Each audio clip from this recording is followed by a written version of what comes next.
So Venkatesh sir ఏం చెప్తారు నీతో? ఏం మాట్లాడుతూ ఉంటారు? అంటే ఫస్ట్ ట్రైన్ సెట్లో ఉన్నాం. హ్మ్.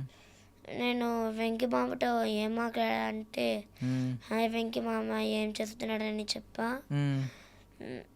షూటింగ్ చేస్తున్నాడని చెప్పాడు. ఆ!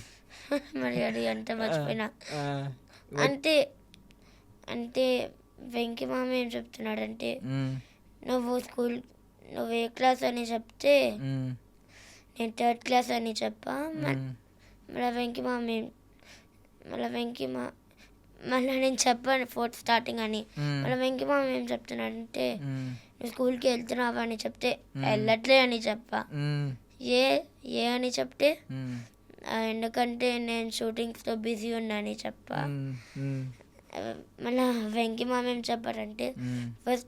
ఫస్ట్ నువ్వు చదువుకోవాలి, హ్మ్. మళ్ళీ నువ్వు షూటింగ్స్ చేయాలి. హ్మ్. మీ మమ్మీకి చెప్పు, అమ్మ నేను ఫస్ట్ నేను స్కూల్కి వెళ్తా, మళ్ళీ నేను హ్మ్. షూటింగ్ చేసుకుంటా అని చెప్పు మీ మమ్మీకి హ్మ్. అని చెప్పాడు వెంకి మామ. వావ్!